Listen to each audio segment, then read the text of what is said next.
عبداللہ کی والدہ اسما بنت ابو بکر رضی اللہ تعالیٰ عنہ، جو اس وقت ضعیف تھیں اور نابینا بھی، لاٹھی ٹیکتی ہوئی اس چوراہے پر پہنچی جہاں ان کے فرزند کی لاش لٹک رہی تھی۔ انہوں نے اپنے لرزتے ہاتھوں سے لاش کو ٹٹولا اور پھر عربی کا وہ شعر پڑھا جس کا ترجمہ یہ ہے: یہ کون شاہ سوار ہے جو ابھی تک گھوڑے سے نہیں اترا؟ عبداللہ بن زبیر کے بعد حجاز اموی خلافت کے زیر نگیں آ گیا اور حجاج بن یوسف کو اس کا گورنر مقرر کیا گیا۔ اس کے گورنر بنتے ہی صوبے میں امن و امان قائم ہو گیا۔ ادھر عراق میں خارجیوں نے شورش پپا کر رکھی تھی۔ خلیفہ نے ان کی سرکوبی کے لیے بھی حجاج کو ہی مامور کیا۔ ایک طویل جنگ کے بعد حجاج کو فتح نصیب ہوئی۔ حجاج کو اس جنگ میں یہ نقصان اٹھانا پڑا کہ اس کا عزیز بھائی جو ان جنگوں میں اس کا دستے راست بھی تھا، خارجیوں کے خلاف لڑتا ہوا مارا گیا اور اسے اپنے گھر میں طلوع ہونے والے اس روشن ستارے کا منہ دیکھنا بھی نصیب نہ ہوا، جس نے بعد میں اپنے چچا حجاج کے ظلم و ستم کی داستانوں کو لوگوں کے ذہنوں سے محو کر دیا اور شجاعت اور دلیری کی ایسی مثالیں پیش کیں کہ بے دین دشمنوں نے اسے پوجنا شروع کر دیا۔ محمد بن قاسم حجاج بن یوسف سبکی کا بھتیجا اور قاسم بن یوسف کا نور نظر تھا۔ محمد بن قاسم جب پیدا ہوا تو خوشیوں پر غم کے بادل چھائے ہوئے تھے۔ نومولود کا باپ اس خوشی میں شریک نہیں تھا۔ بچے کی ماں اور سب غمگین تھے کہ بچہ یتیم پیدا ہوا ہے۔ حجاج بن یوسف کو اطلاع ملی تو وہ فوراً پہنچا۔ اسے بچہ دکھایا گیا۔ وہ بچے کو ہاتھوں میں اٹھائے اندر آ گیا۔ اس بچے کا باپ دنیا سے اٹھ گیا ہے۔ حجاج نے محمد بن قاسم کی ماں سے کہا، لیکن اسے یتیم نہ سمجھنا، میں زندہ ہوں، سمجھ لے کہ اس کا باپ زندہ ہے۔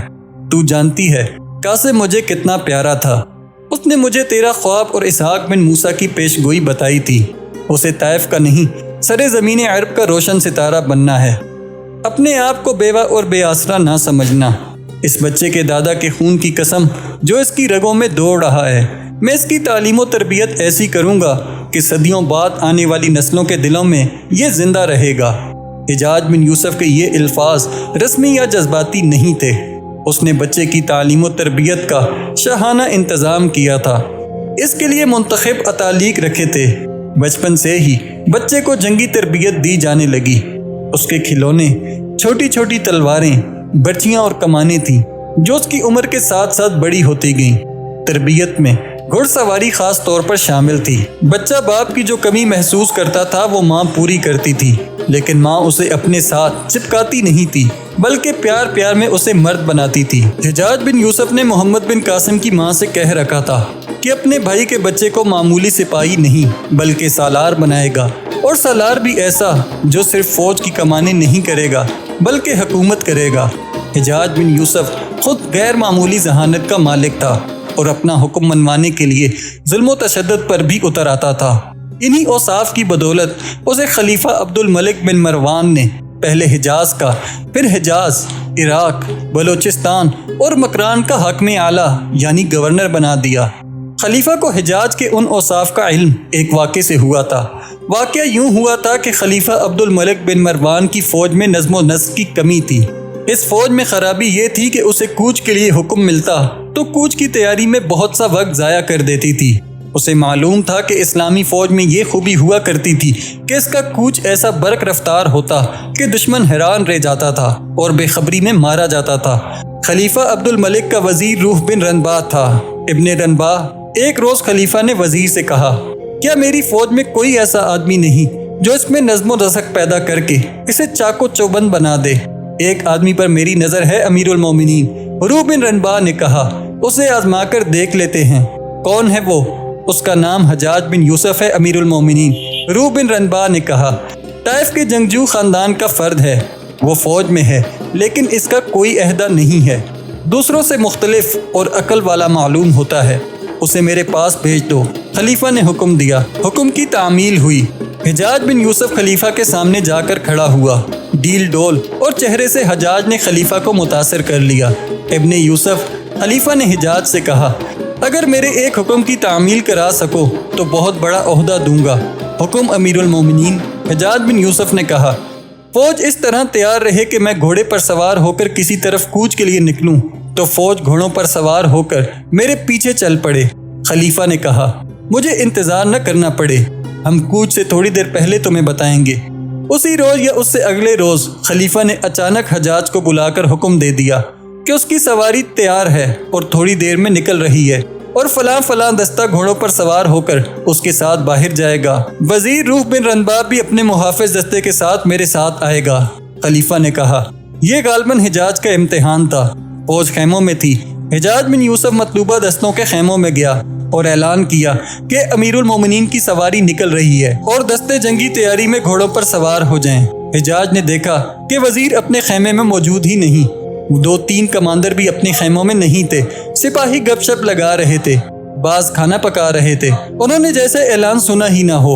حجاج چلاتا پھر رہا تھا۔ او حجاج، ایک سپاہی نے اس کا مذاق اڑاتے ہوئے کہا، کیوں گلا پھاڑ رہے ہو؟ ادھر آؤ، کھانا کھا لو۔ حجاج نے کہیں سے ایک ہنٹر لے لیا اور کھانے پہ مدعو کرنے والے سپاہی کو ہنٹر مارنے شروع کر دیے۔ پھر اس نے جب اس سپاہی کو بیٹھے دیکھا، اسے 2-3 ہنٹر مارے۔ وہ کہتا جاتا تھا، میں امیر المومنین کا حکم سنا رہا ہوں۔ اس نے پھر بھی سپاہیوں میں سستی دیکھی تو اس نے 2-3 خیموں کو آگ لگا دی۔ ان میں ایک خیمہ وزیر کا تھا۔ کسی نے وزیر کو جہاں کہیں وہ تھا جا کر بتایا کہ اس کا خیمہ جل رہا ہے۔ مطلوبہ دستے بر وقت تیار ہو کر گھوڑوں پر سوار ہو گئے۔ خلیفہ کی سواری نکلی تو سوار دستے اس کی قیادت میں چلنے کو تیار تھے۔ وہ بہت خوش ہوا، مگر وزیر روح بن رنباغ خلیفہ کے آگے جا کر کھڑا ہوا۔ امیر المومنین، وزیر نے خلیفہ سے شکایت کی، حجاج بن یوسف نے میرا خیمہ اور 2 اور خیمے جلا دیے اور اس نے 3-4 سپاہیوں کو کوڑے مارے ہیں۔ اس کا کوئی عہدہ نہیں اور مجھے یقین ہے کہ امیر المومنین نے اسے ایسا حکم نہیں دیا ہوگا۔ خلیفہ نے حجاج کو بلایا، کیا یہ صحیح ہے کہ تو نے خیموں کو آگ لگائی ہے؟ خلیفہ نے پوچھا۔ امیر المومنین، حجاج نے جواب دیا، مجھ غلام کو ایسی جرت نہیں ہو سکتی کہ خیموں کو آگ لگا دوں۔ میں نے کسی کا خیمہ نہیں جلایا۔ کیا تو نے سپاہیوں کو کوڑے مارے ہیں؟ خلیفہ نے پوچھا۔ نہیں امیر المومنین، حجاج نے جواب دیا، میں نے کسی کو کوڑے نہیں مارے۔ خلیفہ کو جلے ہوئے خیمے دکھائے گئے، پھر انہیں ان سپاہیوں کی پیٹھیں ننگی کر کے دکھائی گئی جنہیں حجاج نے کوڑے مارے تھے۔ ابن یوسف، خلیفہ نے حجاج سے پوچھا، تو نے نہیں تو کس نے یہ خیمے جلائے ہیں؟ کس نے سپاہیوں کو کوڑے مارے ہیں؟ آپ نے امیر المومنین۔ حجاج نے کہا، خیمے آپ نے جلائے ہیں اور کوڑے بھی آپ نے مارے ہیں۔ خاموش، خلیفہ نے گرج کر کہا، تو پاگل معلوم ہوتا ہے۔ امیر المومنین، حجاج نے کہا، جو کچھ ہوا آپ کے حکم پر ہوا۔ آپ فوج میں تیزی اور مستعدی چاہتے تھے، یہی ایک طریقہ تھا جس سے میں آپ کا حکم منوا سکتا تھا۔ میرا ہاتھ آپ کا ہاتھ تھا، میرے ہاتھ میں کوڑا آپ کا کوڑا تھا۔ خیمے کو جلانے والی آگ آپ کی آگ تھی۔ میں نے آپ کے حکم کی تعمیل کی ہے۔ یہ حجاج کے ظلم و تشدد کی ابتدا تھی۔ یہ تھا حجاج بن یوسف اور یہ تھی اس کی کمال کی ذہانت اور اس کا کردار، اور یہ تھا حجاج بن یوسف جس نے اپنے بھائی قاسم بن یوسف کے بیٹے محمد بن قاسم کی تعلیم و تربیت اپنے ذمے لے رکھی تھی اور بچے کو ایک خاص سانچے میں ڈھال رہا تھا۔ کچھ ہی عرصے میں خلیفہ عبد الملک بن مروان فوت ہو گیا۔ اس کا بڑا بیٹا ولید بن عبد الملک مسند خلافت پر بیٹھا۔ وہ اپنے باپ جیسا ذہین اور مدبر نہیں تھا۔ یہ اس کی خوش نصیبی تھی کہ اس کے باپ نے بغاوتوں اور سرکشی کو دبا کر رکھا ہوا تھا اور خارجیوں کا گلا بھی گھونٹ دیا گیا تھا۔ اس کے علاوہ وہ فوج میں قتیبہ بن مسلم، موسیٰ بن نصیر اور مسلم بن عبد الملک جیسے نڈر اور منجے ہوئے سالار موجود تھے۔ نئے خلیفہ کی سب سے بڑی خوش نصیبی یہ تھی کہ اسے حجاج بن یوسف جیسا جابر اور دانش مند مشیر حاصل تھا، جو بہترین منتظم اور تجربہ کار سالار بھی تھا، اور وہ تمام تر مشرقی علاقوں کا گورنر تھا۔ حجاج نے خلیفہ ولید بن عبد الملک کی کمزوریوں کو بھانپ لیا تھا۔ اس نے خلیفہ کی کمزوریوں کو اپنے ہاتھ میں لے لیا اور اس پر چھا گیا۔ ایک بار حجاج طائف گیا۔ وہ ایک عرصے بعد طائف گیا تھا۔ محمد بن قاسم کی ماں کو اطلاع ملی تو وہ حجاج سے ملنے اس کے گھر گئی۔ تو خود ہی کیوں چلی آئی ہے؟ حجاج نے اپنے مرحوم بھائی کی بیوہ کو دیکھ کر کہا، کیا تو یہ سمجھتی تھی کہ میں تیرے گھر نہیں آؤں گا اور تجھ سے نہیں کہوں گا کہ میرے بھائی کی امانت مجھے دکھا؟ کہاں ہے محمد؟ میں اسے دیکھنے خود آنا تھا۔ اللہ میرے بھائی کو اپنی رحمت میں رکھے۔ محمد بن قاسم کی ماں نے کہا، میں نے اسے نیا گھوڑا دے دیا ہے۔ پہلے وہ بھلے مانس سے گھوڑے کی سواری کرتا رہا، اب جو گھوڑا اسے لے کر دیا ہے کوئی شاہ سوار ہی اس پر سواری کر سکتا ہے۔ محمد جوان ہو گیا ہے، اسے اب جنگی گھوڑے کی سواری کرنی چاہیے۔ اللہ کرے وہ گرے۔ حجاج نے کہا، اسے گر کر اٹھنے کی تربیت ملنی چاہیے۔ شاہ سوار گھوڑے کی پیٹھ پر نہیں، گھوڑے کے قدموں تلے آ کر بنا کرتے ہیں۔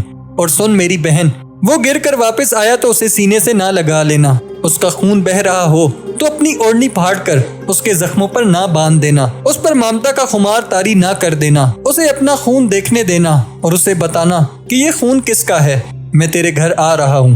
وہ محمد بن قاسم کے شاہانہ مقال میں داخل ہونے ہی والا تھا۔ کچھ دیر بعد حجاج بن یوسف ادھر جا رہا تھا۔ محمد بن قاسم کی ماں کو اطلاع ملی تو وہ اس کے استقبال کے لیے باہر آ گئی۔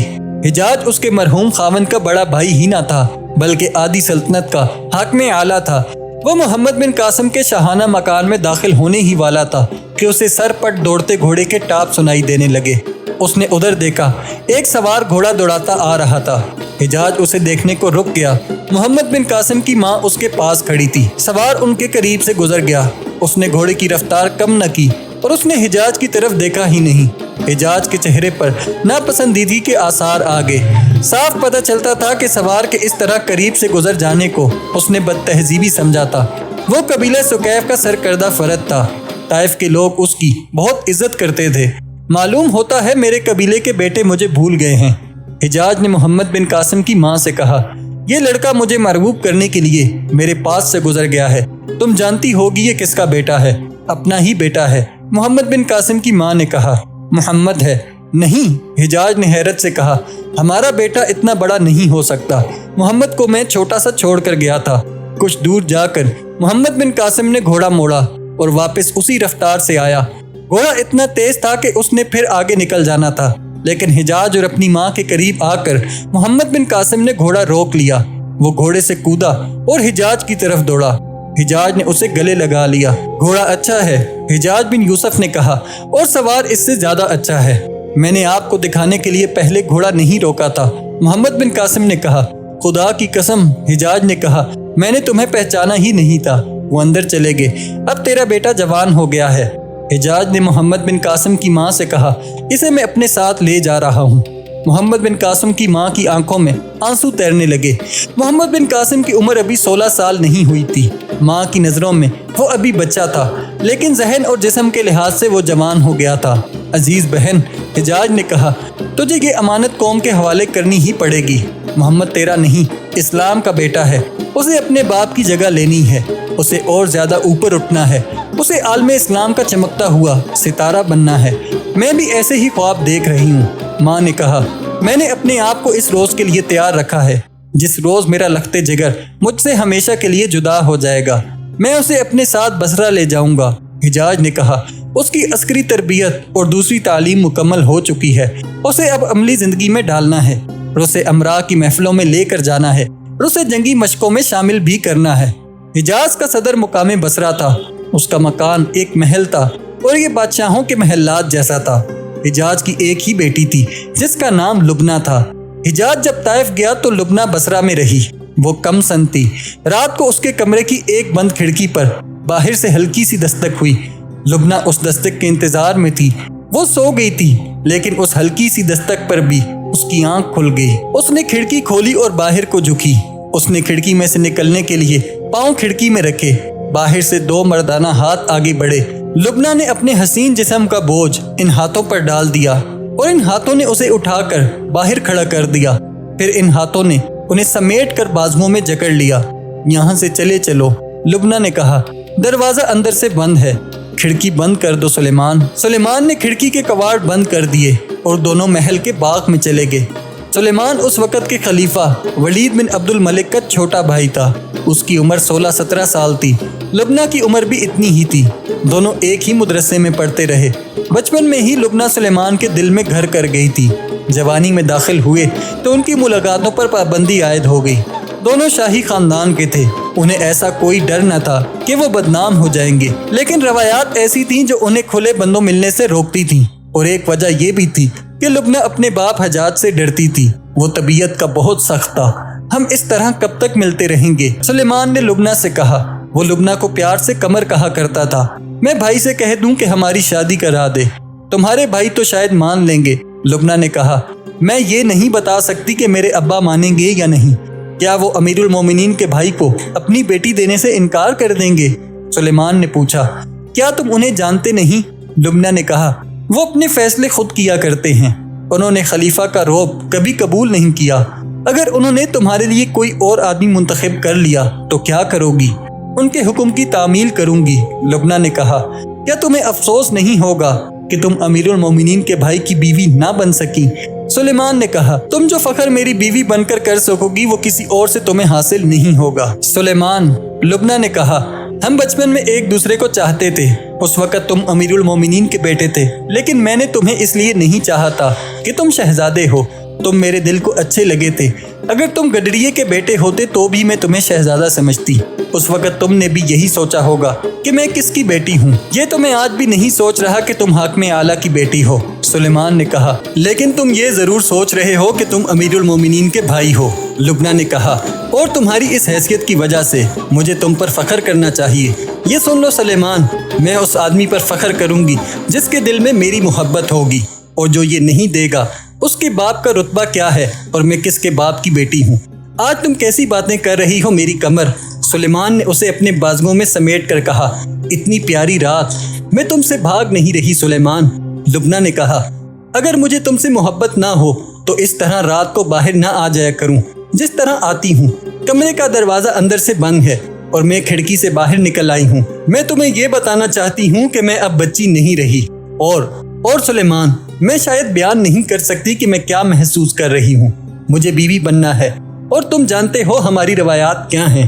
ہماری روایات یہ ہیں کہ محبت ہو تو ہم شادی کر لیتے ہیں۔ سلیمان نے کہا اور جو خلیفہ ہوتا ہے وہ ایک سے زیادہ بیویاں۔ میں ان روایات کی بات نہیں کر رہی۔ لبنہ نے کہا میں اسلام کی عسکری روایات کی بات کر رہی ہوں۔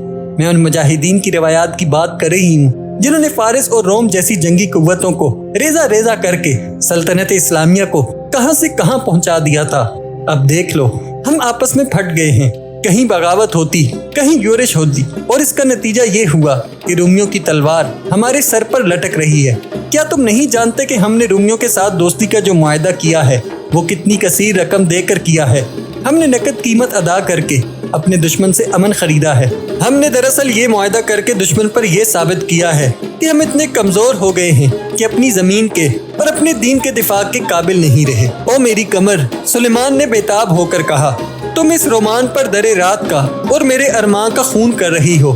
تم جو اس چاندنی سے زیادہ حسین ہو، ایسی روکی پھیکی اور بے مزہ باتیں کر کے اپنے حسن اور میری محبت پر کالی گھٹا کے سائے ڈال رہی ہو۔ تم کیا سمجھتی ہو کہ جو باتیں تم نے کہی ہیں وہ مجھے معلوم نہیں؟ اور کیا تم نہیں جانتی کہ اپنے بھائی کی وفات کے بعد میں نے مسند خلافت پر بیٹھنا ہے؟ میں جا رہی ہوں۔ لبنہ اٹھ کھڑی ہوئی اور بولی مجھے اب جانا چاہیے، ماں کو پتہ چل گیا تو وہ اپنے کمرے میں سو رہی ہے۔ سلیمان نے کہا کیا ہو گیا تجھے قمر؟ تم نے پہلے کبھی ایسا نہیں کیا تھا۔ وہ بھی اٹھ کھڑا ہوا۔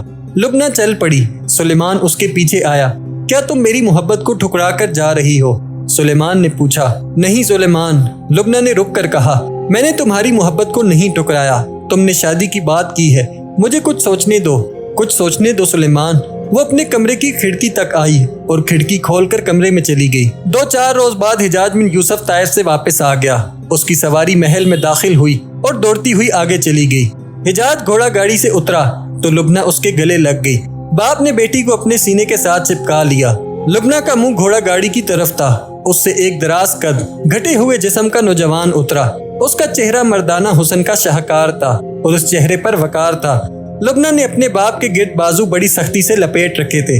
اس کے بازو ڈھیلے پڑ گئے اور اس کی نظریں اس جوان پر جم گئیں۔ آگے آؤ محمد، حجاج نے اس نوجوان سے کہا۔ یہ ہے میری بیٹی لبنہ، اور دیکھو بیٹی یہ تمہارا چچا زاد ہے محمد بن قاسم۔ تم نے اسے پہلی بار دیکھا ہے، یہ میرے بھائی کی یادگار ہے، کچھ عرصہ ہمارے ساتھ رہے گا۔ محمد بن قاسم اپنے چچا حجاج بن یوسف کے محل میں رہنے لگا۔ لبنہ اسے دیکھتی رہتی اور کبھی ایک آدھ بات کر لیتی۔ اس نے شرم و حجاب کا دامن نہ چھوڑا۔ ایک شام محمد بن قاسم باغ میں ٹہل رہا تھا۔ اسے باغ کا ایک گوشہ اچھا لگا